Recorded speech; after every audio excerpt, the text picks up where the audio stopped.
कुरुवंश की उत्पत्ति पुराणों के अनुसार ब्रह्मा जी से अत्रि, अत्रि से चंद्रमा, चंद्रमा से बुध और बुध से इलानंदन पुरूरवा का जन्म हुआ।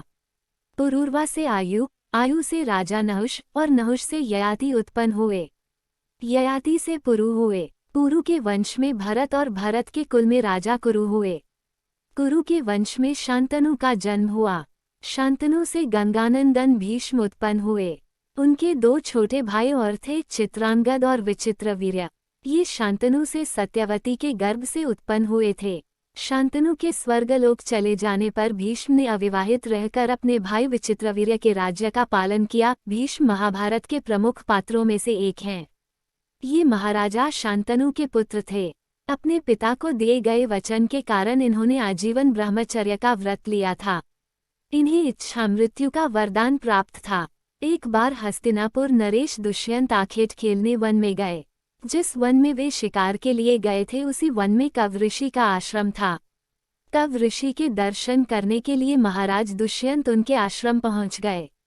पुकार लगाने पर एक अति लावण्यमयी कन्या ने आश्रम से निकलकर कहा, हे राजन, महर्षि तो तीर्थ यात्रा पर गए हैं, किंतु आपका इस आश्रम में स्वागत है। उस कन्या को देखकर महाराज दुष्यंत ने पूछा, बालिके आप कौन हैं? बालिका ने कहा, मेरा नाम शकुंतला है और मैं कव ऋषि की पुत्री हूँ।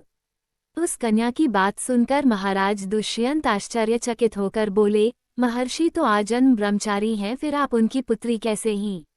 उनके इस प्रश्न के उत्तर में शकुंतला ने कहा, वास्तव में मेरे माता पिता मेनका और विश्वामित्र हैं। मेरी माता ने मेरे जन्म होते ही मुझे वन में छोड़ दिया था, जहाँ पर शकुंत नामक पक्षी ने मेरी रक्षा की, इसीलिए मेरा नाम शकुंतला पड़ा। उसके बाद कव ऋषि की दृष्टि मुझ पर पड़ी और वे मुझे अपने आश्रम में ले आए। उन्होंने ही मेरा भरण पोषण किया। जन्म देने वाला, पोषण करने वाला तथा अन्न देने वाला, ये तीनों ही पिता कहे जाते हैं। इस प्रकार कव ऋषि मेरे पिता हुए। शकुंतला के वचनों को सुनकर महाराज दुष्यंत ने कहा, शकुंतले, तुम क्षत्रिय कन्या हो। यदि तुम्हें किसी प्रकार की आपत्ति न हो तो मैं तुमसे विवाह करना चाहता हूँ। शकुंतला भी महाराज दुष्यंत पर मोहित हो चुकी थी, अतः उसने अपनी स्वीकृति प्रदान कर दी। दोनों ने गंधर्व विवाह कर लिया। कुछ काल महाराज दुष्यंत ने शकुंतला के साथ विहार करते हुए वन में ही व्यतीत किया। फिर एक दिन वे शकुंतला से बोले, प्रियतमे, मुझे अब अपना राजकार्य देखने के लिए हस्तिनापुर प्रस्थान करना होगा। महर्षि कव के तीर्थ यात्रा से लौट आने पर मैं तुम्हें यहाँ से विदा कराकर अपने राजभवन में ले जाऊंगा। इतना कहकर महाराज ने शकुंतला को अपने प्रेम के प्रतीक के रूप में अपनी स्वर्ण मुद्रिका दी और हस्तिनापुर चले गए। एक दिन उसके आश्रम में दुर्वासा ऋषि पधारे। महाराज दुष्यंत के विरह में लीन होने के कारण शकुंतला को उनके आगमन का ज्ञान भी नहीं हुआ और उसने दुर्वासा ऋषि का यथोचित स्वागत सत्कार नहीं किया। दुर्वासा ऋषि ने इसे अपना अपमान समझा और क्रोधित होकर बोले, बालिके, मैं तुझे शाप देता हूँ कि जिस किसी के ध्यान में लीन होकर तूने मेरा निरादर किया है, वह तुझे भूल जाएगा। दुर्वासा ऋषि के शाप को सुनकर शकुंतला का ध्यान टूटा और वह उनके चरणों में गिरकर क्षमा प्रार्थना करने लगी। शकुंतला के क्षमा प्रार्थना से द्रवित होकर दुर्वासा ऋषि ने कहा, अच्छा, यदि तेरे पास उसका कोई प्रेम चिन्ह होगा तो उस चिन्ह को देख उसे तेरी स्मृति हो आएगी। महाराज दुष्यंत से विवाह से शकुंतला गर्भवती हो गई थी। कुछ काल पश्चात कव ऋषि तीर्थ यात्रा से लौटे तब शकुंतला ने उन्हें महाराज दुष्यंत के साथ अपने गंधर्व विवाह के विषय में बताया। इस पर महर्षि कव ने कहा, पुत्री, विवाहित कन्या का पिता के घर में रहना उचित नहीं है। अब तेरे पति का घर ही तेरा घर है। इतना कहकर महर्षि ने शकुंतला को अपने शिष्यों के साथ हस्तिनापुर भिजवा दिया। मार्ग में एक सरोवर में आचमन करते समय महाराज दुष्यंत की दी हुई शकुंतला की अंगूठी, जो कि प्रेम चिन्ह थी, सरोवर में ही गिर गई। उस अंगूठी को एक मछली निगल गई।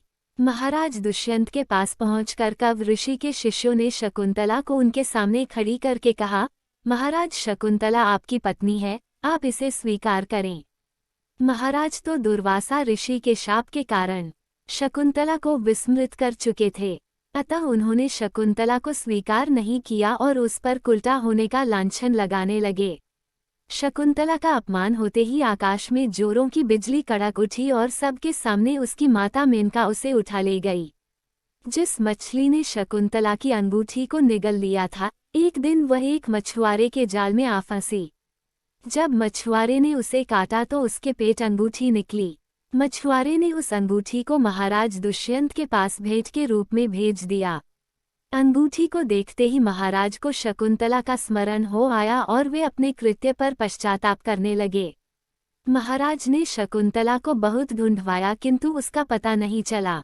कुछ दिनों के बाद देवराज इंद्र के निमंत्रण पाकर देवासुर संग्राम में उनकी सहायता करने के लिए महाराज दुष्यंत इंद्र की नगरी अमरावती गए। संग्राम में विजय प्राप्त करने के पश्चात जब वे आकाश मार्ग से हस्तिनापुर लौट रहे थे तो मार्ग में उन्हें कश्यप ऋषि का आश्रम दृष्टिगत हुआ। उनके दर्शनों के लिए वे वहां रुक गए। आश्रम में एक सुंदर बालक एक भयंकर सिंह के साथ खेल रहा था। मेनका ने शकुंतला को कश्यप ऋषि के पास लाकर छोड़ा था तथा वह बालक शकुंतला का ही पुत्र था। उस बालक को देखकर महाराज के हृदय में प्रेम की भावना उमड़ पड़ी। वे उसे गोद में उठाने के लिए आगे बढ़े तो शकुंतला की सखी चिल्ला उठी, हे भद्र पुरुष, आप इस बालक को न छुए अन्यथा उसकी भुजा में बंधा काला डोरा सांप बनकर आपको डस लेगा।